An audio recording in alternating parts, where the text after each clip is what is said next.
14페이지에 있는 세 번째 고려가요인 황조가를 배웁니다. 야, 질문 한번 해볼게. 우리 저번 시간에 고려가요에 대해서 선생님이 얘기를 했잖아. 맞지?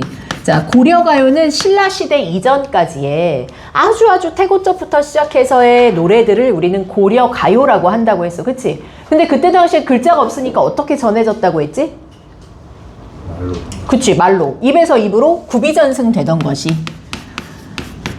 그것이 뭘로? 한자로 쓰여서 전해지다가 지금 우리가 보는 것은 한역된 것, 한자를 번역한 것을 보고 있다. 이렇게 기억을 하시면 되고요. 그 다음에 고려가요의 가장 큰 특징은 구지가를 한번 떠올려 보면 엄청 주술적이잖아. 자기들이 왕을 가지고 싶어서 노래를 집단적으로 다 같이 땅을 두드리면서 불렀잖아. 그래서 고려가요의 고려가요라고 하면 안 되지. 고대가요죠. 고려가요는 신라시대 지나서 고려가요라고 따로 있습니다.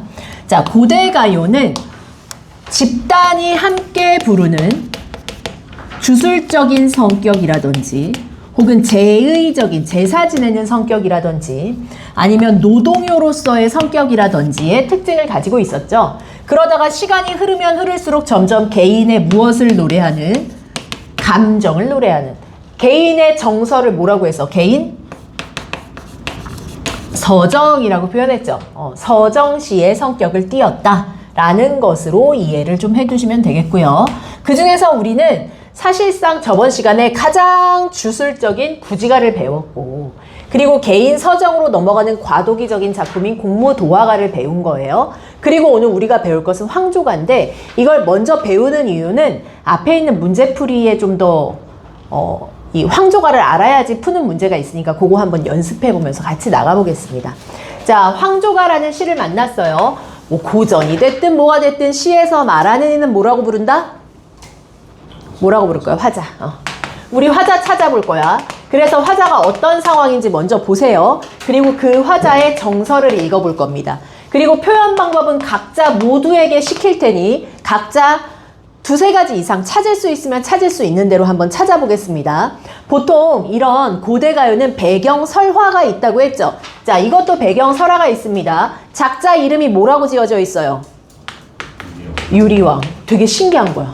원래 이렇게 작자 이름 잘 안 나오는데, 그지? 자, 유리왕이 원래 본처가 죽고 나서 2명의 부인이 더 있었거든? 근데 이 부인들끼리 싸움이 난 거야.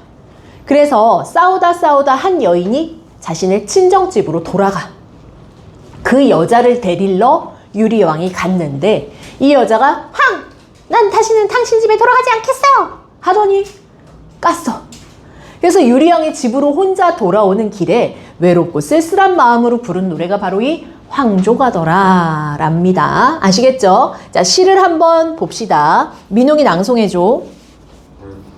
황조가 유리왕 헐헐 나는 저 꾀꼬리 암수 정답게 논이는데 외로울사 이내 몸은 니와 함께 돌아갈고. 잘 읽으셨습니다. 자, 표면적인 화자가 있나요?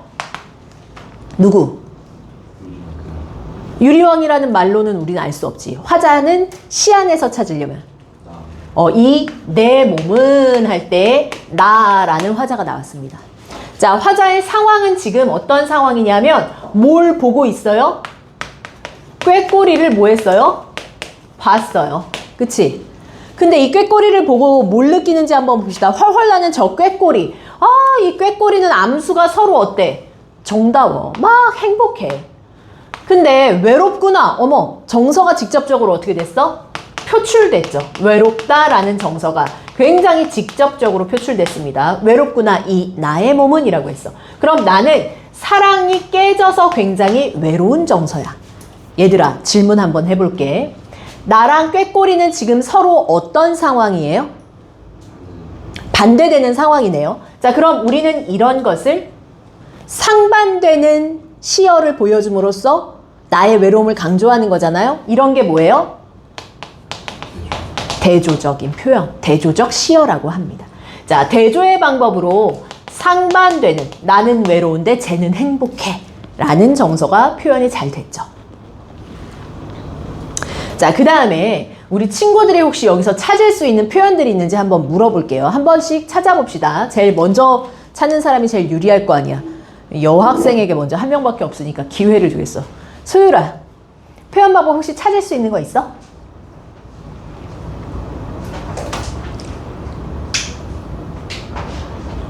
눈으로 그냥 딱 봤을 때 혹시 두드러지는 거 있나요? 자, 찾을 수 있는 사람, 저 이게 보여요. 눈에 좀 띄어요. 있어요? 꾀꼬리랑 얘 상황이 반대되는데 나가 꾀꼬리란 표현을 이용하고 있어. 그치. 나의 외로움을 꾀꼬리를 이용해서 더 극대화하지. 근데 내 감정이 꾀꼬리의 감정과 일치해? 내가 슬프니까 너도 슬프구나 이렇게 표현했어? 그건 아니죠. 나는 너무 슬픈데 저 꾀꼬리는 진짜 행복해. 그래서 내가 더 슬퍼지지. 자, 그러면 이런 것을 감정을 표현하는 방법 중 감정이입은 아닐 거야. 감정이 일치하지 않잖아. 이런 건 뭐라고 불렀어? 그렇지. 객관적 상관물이라고 했습니다. 화자의 외로움이라는 감정을 더 극대화하기 위해서 자연물을 이용했어요.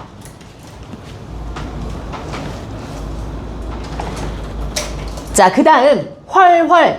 이 표현은 뭘까요? 훨훨. 날아가는 뭘 흉내내는 거죠?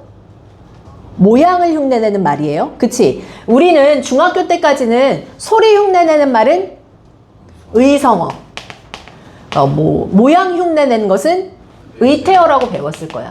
지금 방금 본 건 날아가는 모양을 흉내내는 의태어인데, 그치? 고등부에서는 이걸 통합하여서 뭐라고 부르냐? 음성상징어라고 합니다. 자, 그럼 이 시는 음성상징어를 사용했다, 안 했다? 했다. 그럼 질문해 보겠습니다. 얘들아, 대조와 객관적 상관물이라는 것을 통해서는 외로움이란 감정을 굉장히 극대화해서 표현했지. 그치? 의미를 강조하는 효과들로 이 아이들은 쓰인 거고. 그럼 음성상징어는 어떤 효과가 있을까요? 막 파닥파닥거리는 걸 보는 것 같아. 그게 뭘까? 시각적으로 훨씬 더 어때? 생동감 있게 느껴진다는 거. 그치?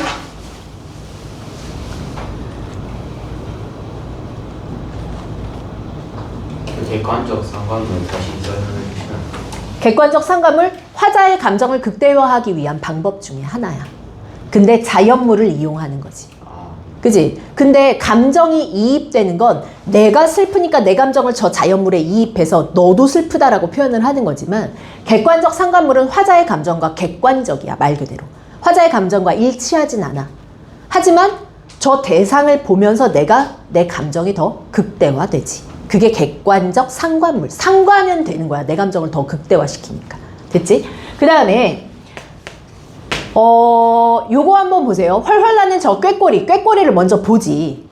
아, 나는 외로워. 내 감정으로 들어갔잖아. 그 다음에 순서를 보면. 그러면 먼저 선자를 써서 경치 먼저 봤어? 정서 먼저 봤어?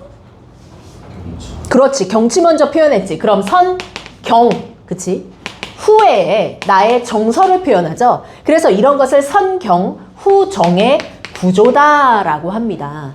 우리나라의 가장 전통적인 시의 표현 방법 중에 하나인데 가끔 가다가는 이게 반대로 갈 수도 있어요. 반대로 가면 정서 먼저 노래해. 선, 정, 후, 경이 되겠지. 그치? 근데 일반적으로는 선경, 후정의 구조가 굉장히 일반적이다. 많이 등장한다. 자, 그 다음에 이 노래가 왜 그렇게 중요하냐? 역시 개인적인 서정을 노래했기 때문에 굉장히 중요하고요. 앞에서 공무도화가는 사실 조금은 주술적인 해석도 가능한 시예요. 자, 이건 여담이니까 머리에 담아두지는 마. 봐라. 공무도화가에서 백수광부 남자가 갑자기 아 이러면서 물로 뛰어들어가서 죽는 거 좀 상식적으로 이상하지 않냐? 아무리 술 취했어도. 그치? 그래서 혹자들은 그 사람들을 뭐라고도 생각하냐면 무당들이었을 거다. 물가에서 제의 같은 거 지내다가 신 같은 거나 무당의 그 기운에 못 이겨서 자기가 물에 빠진 거다. 그리고 악기를 연주하던 여인도 무당인데 따라 들어간 거다. 이런 썰도 있고 그렇게 해석하면 주술적이지, 성격이.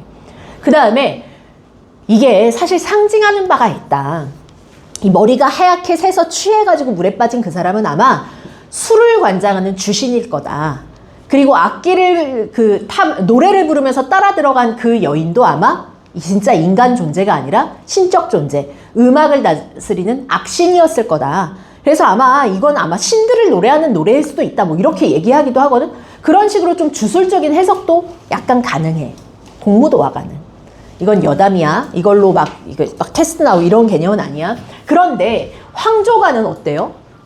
굉장히 확실한 개인적 서정을 노래하고 있죠. 그쵸? 자, 그래서 이런 특징이 있다는 걸 좀 잘 기억을 해 두시고요. 셈이 그러면 주제를 보세요. 사랑하는 임을 잃은 슬픔과 외로움이라고 되어 있네요. 그럼 야, 칠판 봐. 화자가 꾀꼬리를 보며 느끼는 외로움. 그럼 주제 끝난 거 아니냐? 맞지? 그러니까 화자 상황 정서 찾으면 그냥 끝난다고. 그 다음에 이걸 이별의 정한이다라고 해도 돼요, 안 돼요? 돼요. 근데 어떤 친구들이 이 별의 정한이 뭡니까? 이별로 인한 정과 한, 애상적 정서 혹은 한의 정서라고 표현해도 되고요. 우리가 앞으로 이별의 정한이나 이런 건 슬픔의 정서는 뭐라고 부르기로 했어요? 애상적 정서라고 부르기로 했죠. 애상적이라고 해도 되고요. 야, 태어나서 이별을 단 한 번도 안 할 수 있는 사람이 있니? 없지. 하다못해 날 낳아주신 부모님이 돌아가시는 것도 이별이잖아. 누군가는 반드시 누군가와 우린 이별을 할 수밖에 없어. 키우던 강아지가 죽어. 슬프지. 그치? 자, 그럼 모든 이별의 정한이라는 건 인간이 보편적으로 느낄 수밖에 없는 감정이죠. 그쵸? 그래서 이걸 조금 어렵게 얘기하면 인간의 보편적인 정서를 노래한다 라고도 말합니다. 같은 말이에요. 이별의 슬픔은 모든 인간은 보편적으로 다 느낄 수밖에 없는 감정이기 때문이에요. 그것도 이해되셨죠? 자, 그 다음에 셈이 이걸 왜 먼저 했냐 하면 요 13쪽에 3번 문제 있지. 요거 때문에 그렇거든. 근데 요거를 바로 풀고 공무도화가 채점으로 넘어가 볼까요? 요거 한번 풀어보세요. 이거 일단 바로 풀어봅시다.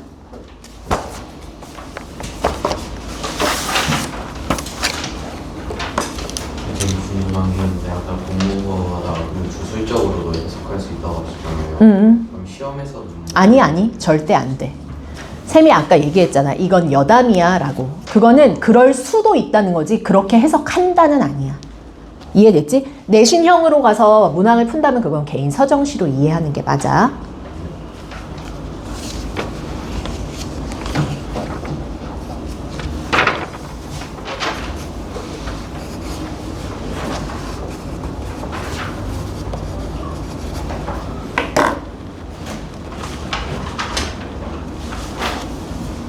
개수를 맞히는 것도 중요하지만 뭘 맞았다고 생각하고 뭘 틀렸다고 생각하는지 확실하게 체크하세요.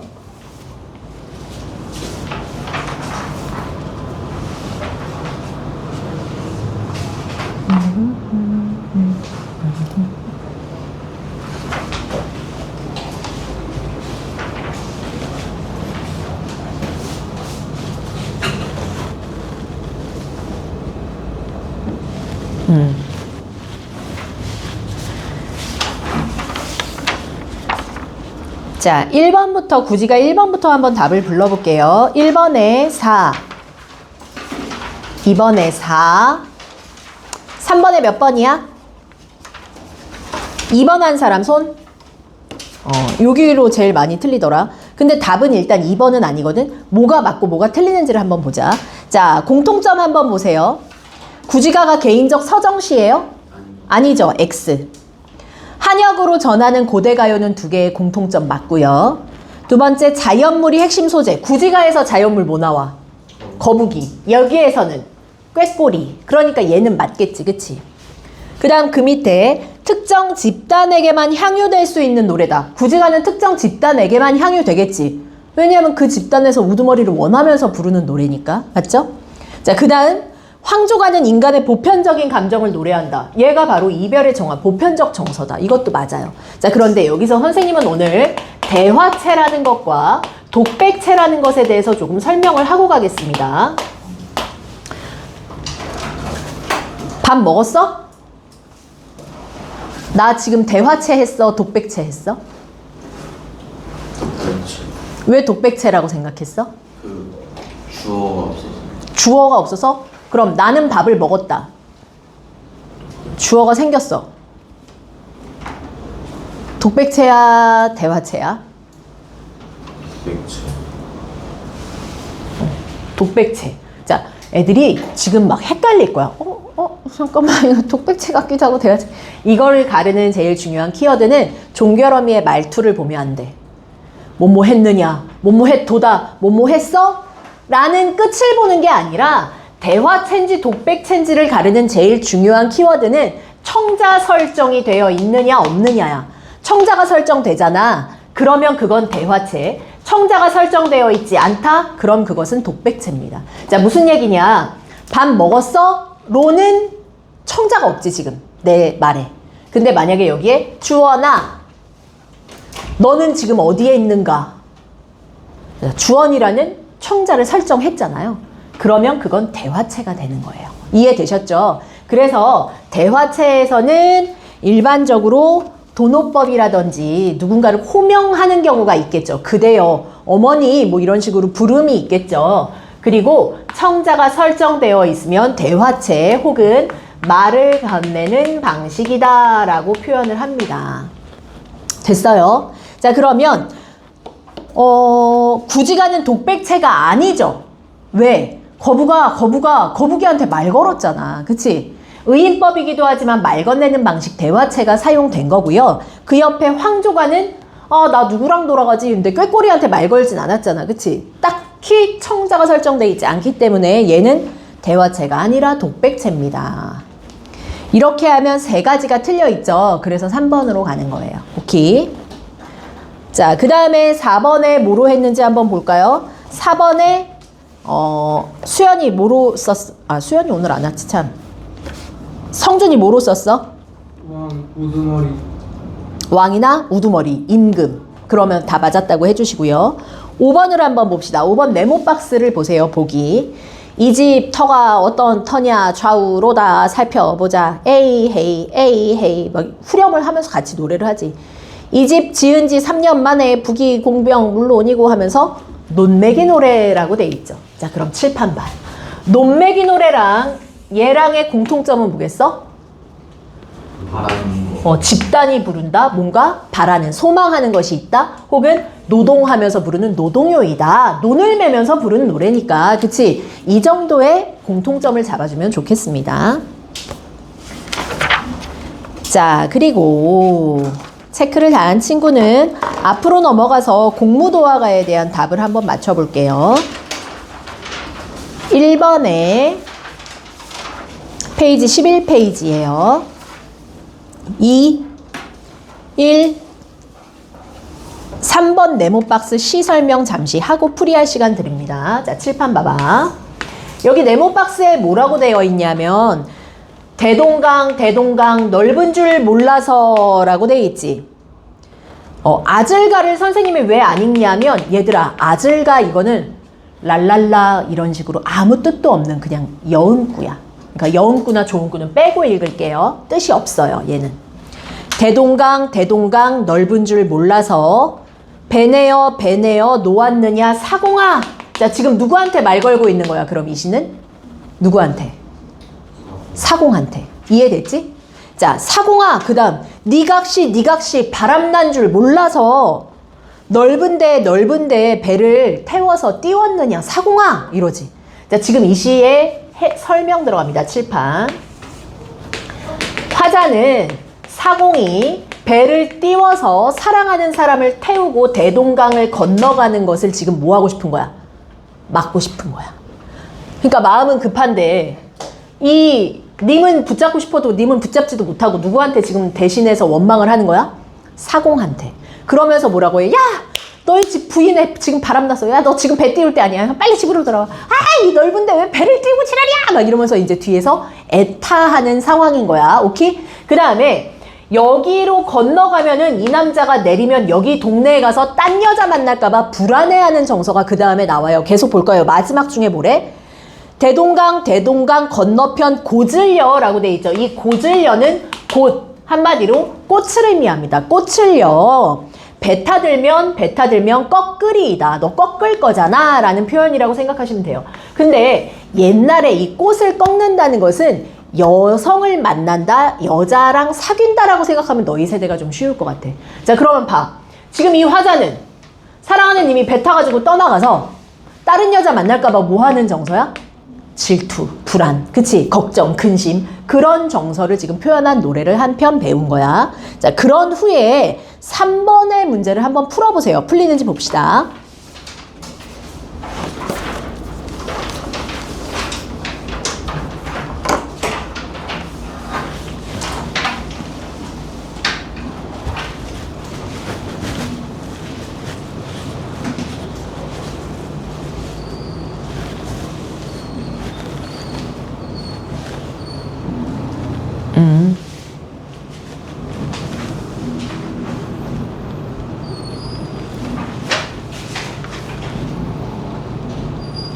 A가 뭔지 잘 봤어?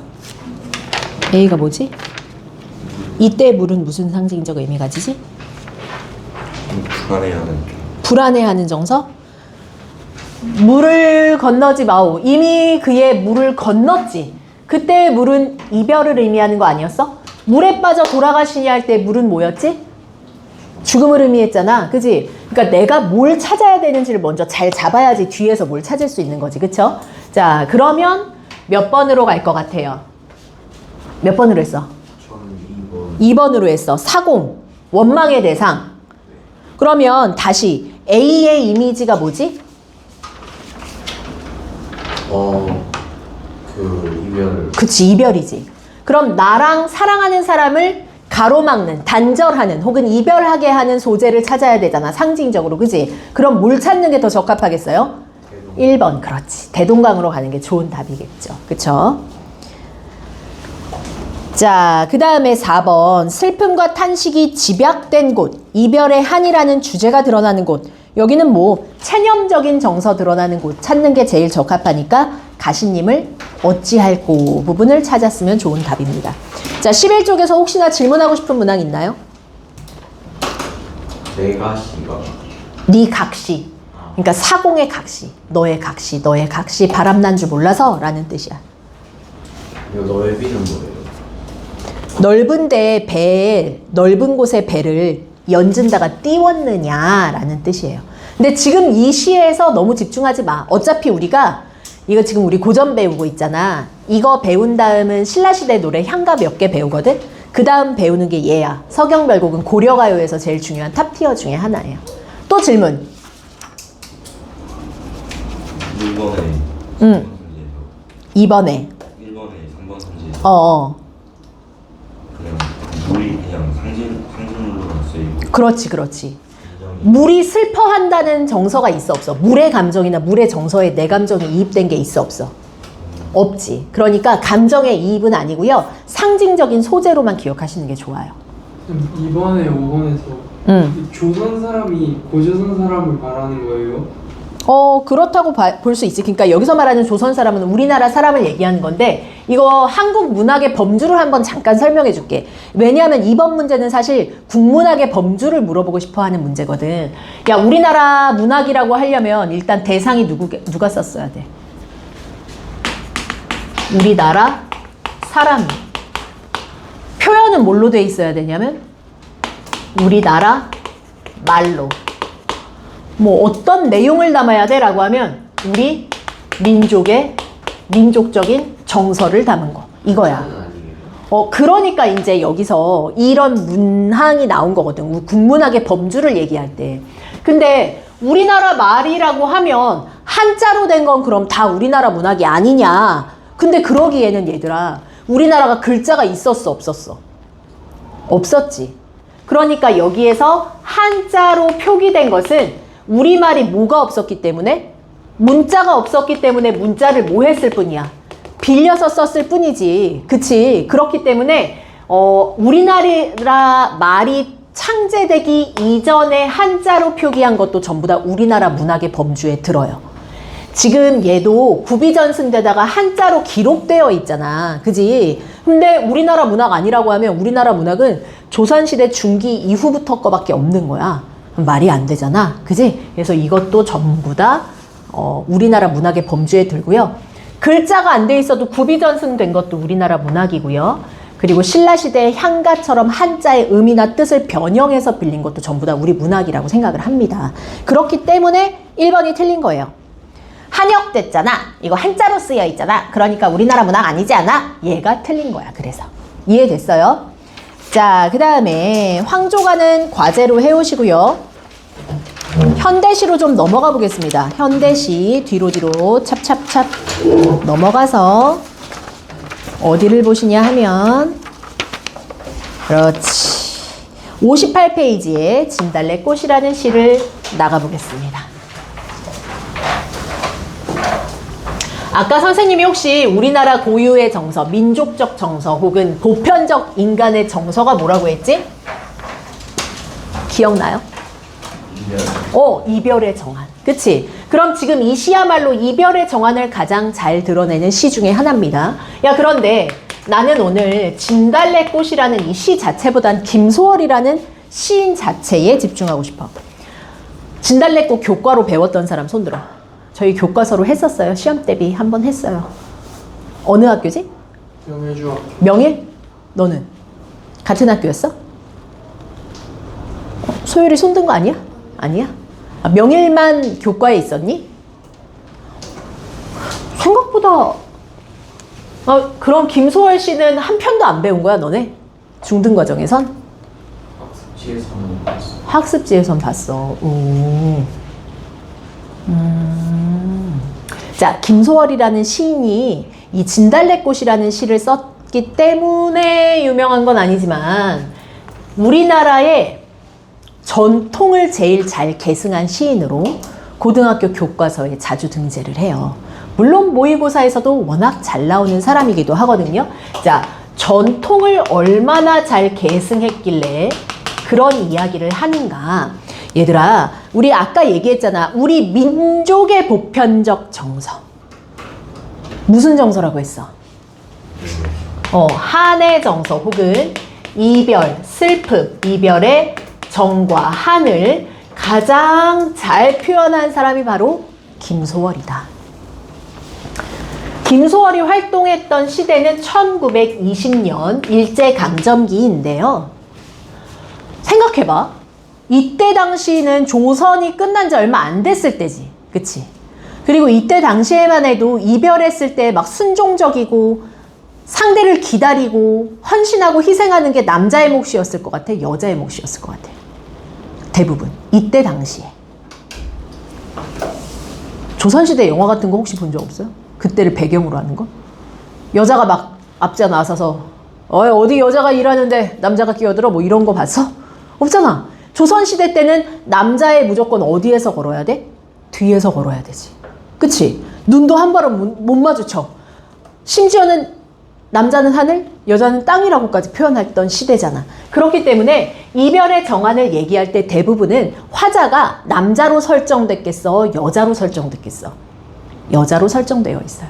그래서 어떤 화자를 많이 내서 여성적인 어조와 여성적 화자를 내세우는 게 김소월 씨의 특징 중에 하나입니다. 근데 여성적 어조라고 하면 좀 부드럽고 명령형보다는 높임말을 사용하는 거야. 높임말을 시에서는 무슨 말투라고 하게요? 혹시 경어체라고 합니다. 경어체라고 하면 당황하지 말고 막 되게 어려운 말 아니고 그냥 높임말, 존댓말 이렇게 생각하시면 쉽죠. 자, 그리고 이 시인은 운율을 또 기가 막히게 잘 표현하는데 정서는 한의 정서, 이별의 정한 이런 여성적이고 희생적이고 헌신적인 여인의 태도라면 리듬은 또 어떻게 만드느냐? 얘들아, 우리나라 그 민요적인 율격이 몇 음보인지 혹시 알아요? 민요. 사음보로 많이 헷갈려 하다. 그건 시조야. 3음보. 아리랑만 기억해. 아리랑만. 아리랑, 아리랑, 아라리요. 아리랑, 고개로 넘어간다. 나를 버리고 가시는 님은. 음의 걸음이 음보거든. 3번씩 끊어가요. 민요적 율격이라고도 하고 3음보라고도 합니다. 미안. 민유적 율격을 밑으로 내려버렸네. 민유적 율격. 적율격으로 보이네. 자, 그 다음에 또 얘들아, 리듬감을 만드는 건 음의 이런 걸음이나 호흡도 있지만 글자 수로도 조절하거든? 그걸 음수율이라고 하잖아. 음수율. 선생님 손 봐. 내가 진달래꽃으로만 한번 세볼게. 나보기가 역겨워 7, 가실 때에는 5. 말없이 고이 보내 7, 드리오리다 5. 7글자, 5글자, 7글자, 5글자, 7-5조라고 합니다. 이 7-5조도 이 아름다운 우리 민요적 율격을 느끼게 해주는 리듬감 중에 하나입니다. 됐어요? 자, 이렇게 우리나라의 전통을 굉장히 잘 계승했고 옛날 이야기 막 설화에 있는 이야기 있잖아. 그런 이야기도 시에 굉장히 잘 차용해서 쓰는 사람이에요. 그래서 김소월이라는 사람의 시를 보면 지금 세대는 어떤지 모르겠다. 선생님 어렸을 때는 김소월 시 보면 되게 초등학교 한 4, 5학년인데도 왠지 모를 막 슬픔, 막 쓸쓸함 막 이런 걸 느꼈었거든? 너희한테도 느껴질지 모르겠네. 자, 일단은 이 시를 읽으면서 한번 시적 화자를 찾으면서 분석을 해보겠습니다. 주원이가 한번 낭송해 볼까요? 나보기가 역겨 가실 때에는 말없이 고이폰에 되리우리다. 영변의 악산 진달래꽃 아름다다 가실 길에 되리우리다. 가시는 걸음걸음 모인 그 꽃을 싹쓸이 지어가야 될 가시옵소서. 나보기가 역겨 가실 때에는 죽어도 안 되리우리다. 잘했어. 야, 이 지금 화자가 너무 딱 드러났지? 누구? 나. 그치? 근데 나가 지금 어떤 상황이야? 이별을 하고 있어요. 그쵸? 그래서 나보기가 역겨워 가실 때에는 이별을 했어? 아니면 이별의 전이야? 가죠. 만약에 네가 나 보기가 역겨워서 떠난다면 이라고 하는 거니까 아직 이별을 하진 않았고 이별을 뭐 하고 있는 거야? 가정하고 있는 거예요. 만약에 네가 나 보기가 너무 역겨워서 떠나게 된다면, 가신다면 말없이 고이 보내드리우리다 했지. 이별을 가정하고 있는데 쉽게 뭐 해주겠대? 보내주겠대. 지금 붙잡아도 부족할 판인데 왜 이러는지 모르겠네. 계속 읽어볼까요? 영변의 약산 진달래꽃을 심지어는 그냥 보내주는 게 아니라 뭘 뿌려준대요? 진달래꽃을 아름다다 가실 길에 뿌리오리다 라고 하네요. 자, 얘들아, 여기서 진달래꽃에 대한 얘기를 잠깐 해볼게. 너네 사람이 가는 길에 막 꽃 뿌려주는 게 어떤 의미야? 어떤 의미일 것 같아? 축하하거나 그 사람의 앞길을 축복하는 행위야. 그치? 그것을 조금 어렵게 얘기하면 우리나라는 전통적으로 불교에서 뭐 부처님이 오거나 이러면 막 꽃 뿌려. 그리고 덕을 쌓으려고 해. 축복받고 싶어 해. 옛날에 뭐 예수님이 뭐 행렬을 하면 그 마을 사람들이 막 꽃 뿌리고 뭐 막 이파리 들고 뭐 축하했다고 하는 것과 같은 행위라고 생각하면 돼. 자, 꽃을 뿌려서 그 사람의 미래를 축복하는 것을 산화공덕이라고 얘기하는데 지금 산화공덕의 개념이 여기에서도 적용이 된 거야. 그러면 여기서의 이 진달래는 사랑하는 사람을 뭐 하는 정서예요? 미래를 축복하죠. 그치? 나는 지금 그 사람이 날 버리고 가면 행복해, 슬퍼? 슬프잖아. 근데 그 슬픔도 이겨내고 상대를 위해서 배려해 주는 거지. 그래서 그 상대를 향한 사랑이자 그 사람을 위한 희생이라고 볼 수도 있어. 맞지?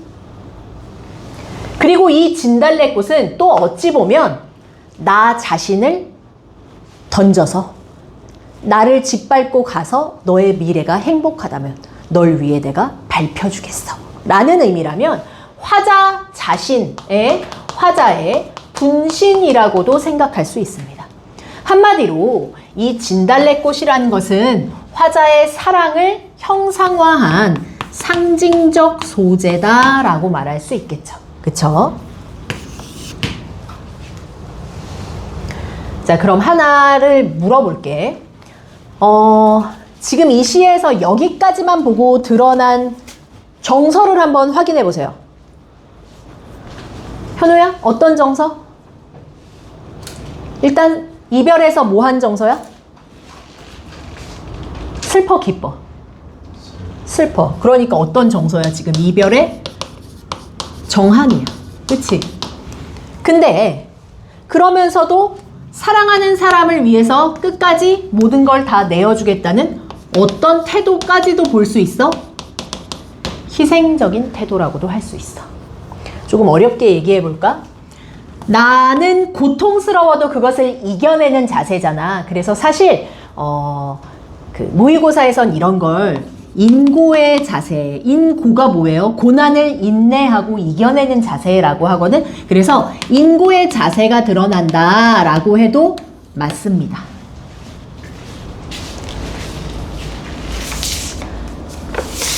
자, 어쨌든 그럼 1형부터 다시 봐. 내가 보기가 싫어서 날 버리고 간다면 나 말없이 보내줄게.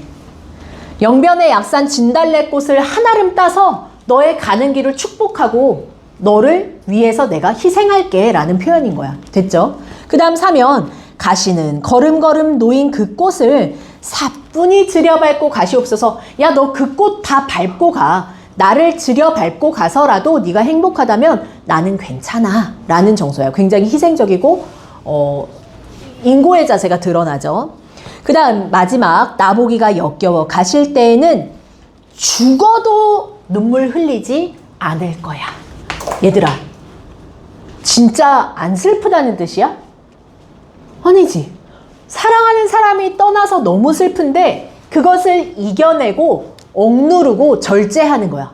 너무 슬프지만 슬프지 않다고 표현하는 거야. 의도와 반대로 표현하는 거죠. 이게 무슨 법이지? 그렇지. 잘했어. 반어법입니다. 자, 여기에서 이 반어적 표현 하나 기억해 두시고요. 슬픈데 슬퍼하지 않음이라는 뜻으로 에, 이, 불, 비의 정서다라고 해도 이게 리을인데 불이다. 불 아니 불자. A, 불, B의 정서는 슬프지만 슬픔을 드러내지 않는, 슬프지만 슬퍼하지 않는 태도다라고 생각하시면 좋겠어요.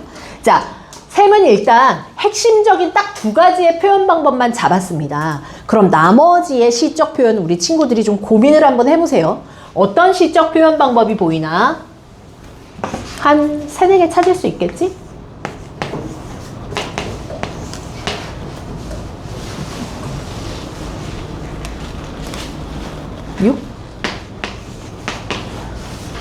각 6개니까 딱 각자 하나씩 찾으면 되겠네. 태윤이? 어떤 표현 방법 보여? 마지막 아니랑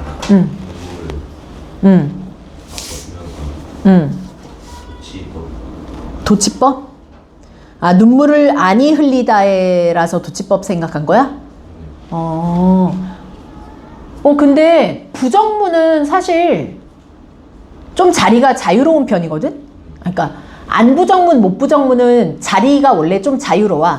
그래서 이것만으로 딱 도치를 찾는 건 조금 애매할 수 있을 것 같고, 혹시 태윤이 다른 건, 태윤이래네. 태윤이 다른 건 안 보이니? 사뿐히 지어갖고 사뿐히 들여밟고 해서. 사뿐, 음성상징어.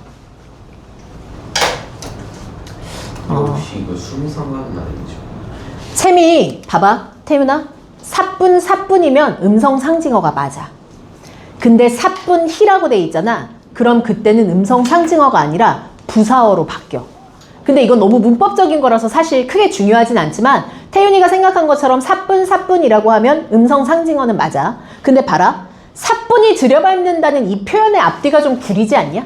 야, 들여밟다가 무슨 뜻이야? 짓이기다. 야, 근데 사뿐하게 짓이길 수 있어? 앞뒤가 어때? 모순되지. 그치? 이게 역설이야. 근데 역설인데 나는 사실 여기서 굳이 안 잡을 거긴 한데, 왜냐하면 괜히 반어법이랑 헷갈리느니 여기선 역설 몰라도 돼. 근데 역설은 맞아요. 근데 그거 말고 이 시에서 좀 더 확실하게 딱 우리가 봤을 때 좀 찾을 수 있는 두드러지는 표현 방법. 일단 봐봐. 나보기가 역겨워 가신다면 무슨 법? 가정법 잡았어? 그치? 그 다음에 아까 주원이가 뭐라고 했어? 뭐? 수미상관이라고 볼 수 있잖아. 왜? 나보기가 역겨워 가실 때에는. 마지막도 나보기가 역겨워 가실 때에는.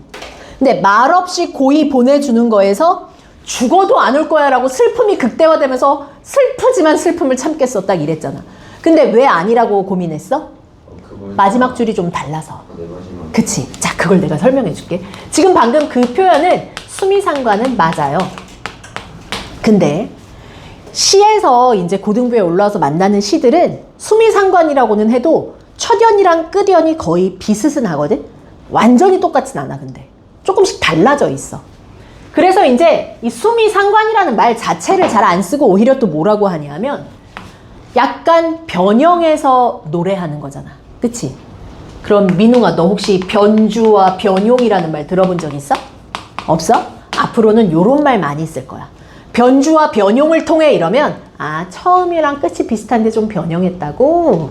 요렇게 생각하면 더 좋죠. 그쵸? 근데 보통 수미상관법의 효과가 뭐예요? 일반적인 수미상관법의 효과를 한번 대볼까요? 3-4가지 있지 않아요? 운율이. 운율 형성. 일단은 반복하면 무조건 리듬감. 또 안정. 구조적인 안정감. 대가리랑 끝이 똑같으니까. 그치? 그 다음 의미를 뭐 하는 거야? 슬픔. 나보기가 역겨워 가신다면, 우리가 이별한다면 난 너무 슬플 거야를 계속 강조하는 거거든. 의미의 강조. 요 정도의 효과 기억은 해주시면 좋겠죠. 자, 수미상관법 말고 또 뭐 있을까요? 성준이나 현우 중에 딱 한 개씩만 찾아볼래? 성준이랑 현우랑? 성준이는 혹시 뭐 보이니? 여성적 어조를 사용했다. 나쁘지 않아요. 여성적 어조를 사용했어요. 여성적 어조도 맞고요. 뭐뭐 하울이다 라는 예스러운 어투 혹은 경어체 사용했다고 해도 맞아요, 안 맞아요? 맞죠? 근데 여기서 조금 다른 키워드도 잡을 수 있나 볼까? 현우는 혹시 뭐 찾을 수 있어? 보이는 거 있니?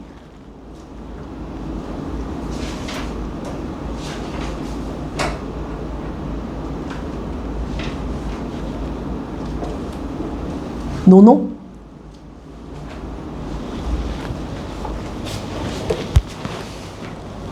그럼 민웅이는?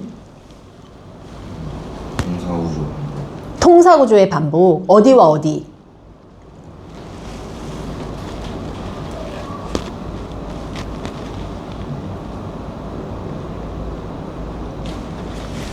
드리블이다. 그거 선생님 설명해줘요. 칠판 봐봐. 지금 1연의 뭐뭐 우리다로 끝났지. 2연도 뭐뭐 우리다로 끝났지. 4연도 뭐뭐 우리다로 끝났죠. 근데 이건 통사 구조는 문장의 구조가 똑같은 거지 동일한 어떤 특정 시어가 반복되는 건 아니거든. 그러면 이건 통사 구조의 반복은 아닐 것 같잖아. 그럼 얘는 뭐예요? 얘가 말을 끝내는 종결어미야. 얘가 우리가 아직 용언을 안 배웠지만, 자, 뭐뭐 우리다라는 종결의 어미가 동일하게 뭐 되는 거냐? 반복되는 거라고 보는 게 맞아요. 그러면 반복이니까 당연히 운율이 어떻게 되겠어요? 형성되겠죠. 그리고 이게 좀 현대적이지 않은 예스러운 말투라서 뭔가 그런 고풍적인 분위기를 더 만들어내는 그런 역할도 합니다. 자, 그 다음에 아까 쌤이 말한 무슨 율격이 이제 나오면 끝나는 거야.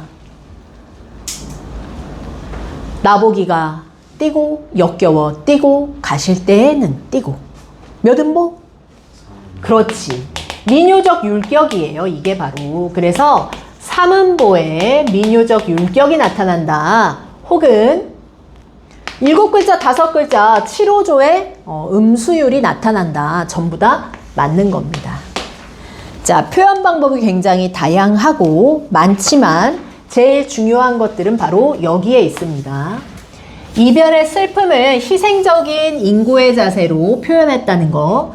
진달래꽃이라는 축복과 사랑, 희생의 의미를 담은 상징적 의미 사용됐다는 거. 근데 얘들아 잘 기억해봐. 소율아, 내가 너무 슬프니까 진달래꽃도 슬퍼한다 뭐 이런 정서 있어? 없었지. 그럼 여기서 감정이입 얘기할 수 있어 없어? 없는 거야. 알겠지? 상징의 기법만 기억하면 되는 거야. 맞죠? 자, 그리고 반어적인 표현 굉장히 중요합니다.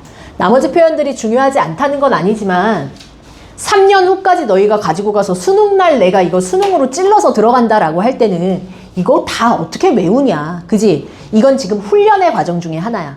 현장에서 너희가 스스로 다른 지문들을 훈련할 수 있는 훈련이야, 이건. 근데 이거는 담아가야 되는 거. 수능까지. 그치? 그럼 더 좋은 거. 오케이? 왜?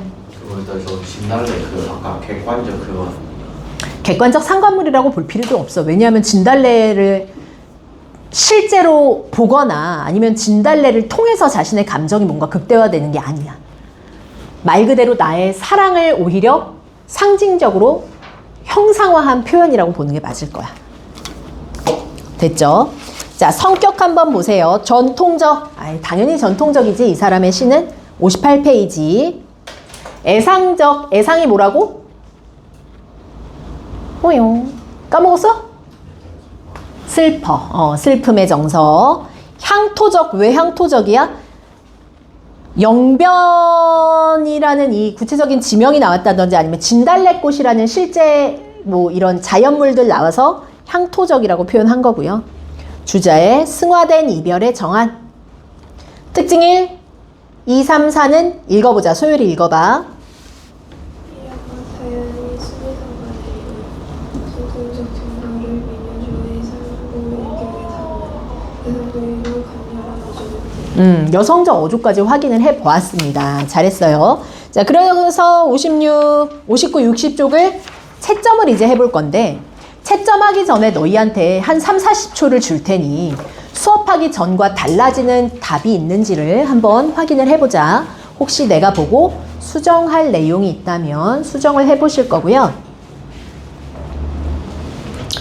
3번은 쌤이 네모 박스에 있는 보기를 해석을 해줄 테니까 해석한 이후에 한번 풀어보세요.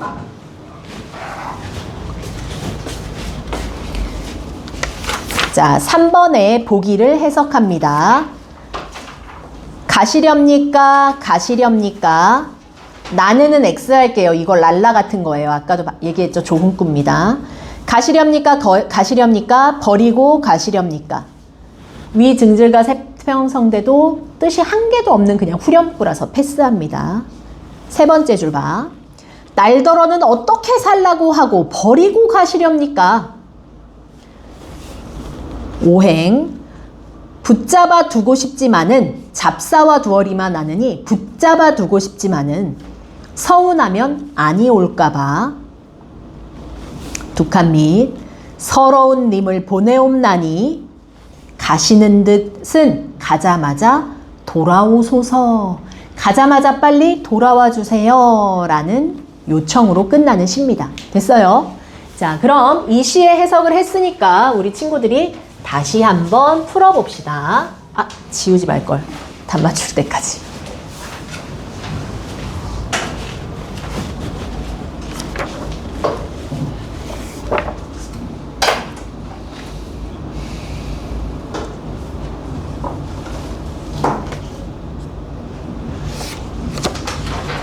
여기 피동 표현이 뭐예요? 피동은 동사 중에서 동사가 움직임이잖아. 움직임 중에서 남한테 당하는 게 피동이야. 물다가 아니라 물리다. 이런 게 피동이야.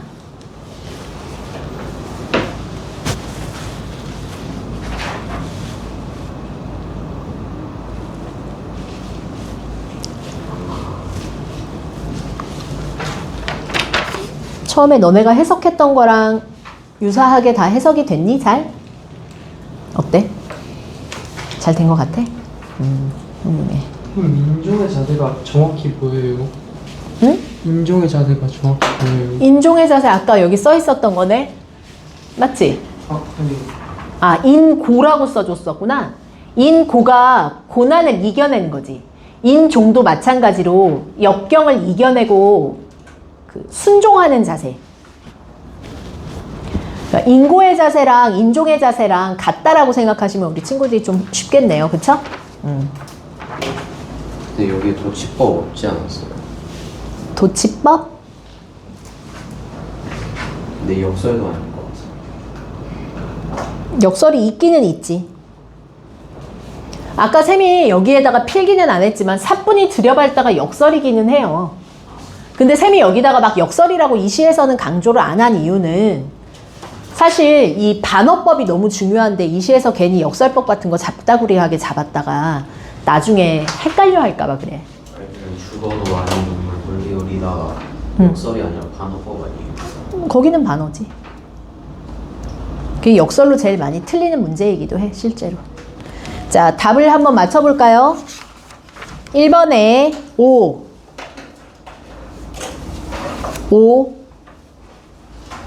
3번에 4. 4번, 둘 다 이별의 정한을 노래한다. 또 다른 공통점 뭐야? 삼음보에 민요적 율격을 지녔다. 차이점, 보기는 원망의 정서가 드러난다. 심리도 못 가서 발병 난다 라는 원망의 정서. 5번, 기억의 상징적 의미는 여기 있죠? 화자의 분신이자 화자의 사랑과 화자의 희생, 헌신, 사랑 뭐 이런 거 들어가시면 맞고요. 자, 그 다음 6번의 반어법 문제 풀어내는 거라서 2번이라고 생각하시면 돼요. 5번은 뭐예요? 6번은 5번. 응? 6번에 5번은 왜 맞으면 돼요? 도치를 통해 말소리에 느낌을 살리면서 음성을 강조한다.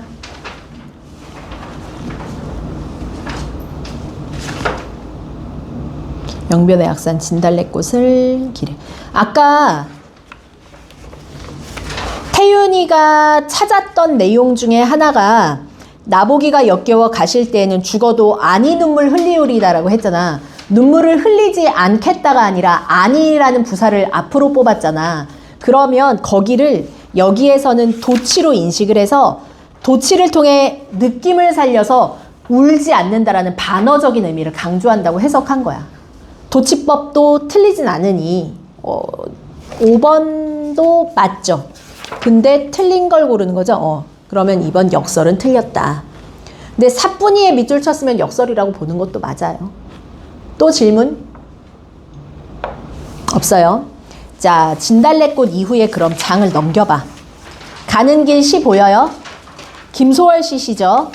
이거 교과에 굉장히 많이 실려 있습니다. 그리고 29에 있는 길이라는 시 한 편 더 있죠. 얘는 모의고사에서 좀 종종 나타나는 시고요. 66쪽에 5번 같은 거 보면 우리 이미 황조가 배웠기 때문에 좀 더 유려하게 잘 풀릴 것 같아요. 여기 부분은 산유화 전까지, 여기 66쪽까지는 과제입니다. 오케이? 자, 그러면 시문학은 끝났으니까 62부터 66쪽까지는 과제죠. 자, 소설을 들어가기 전에 우리 잠시 쉬었다가 와서 소설을 들어갑시다. 근데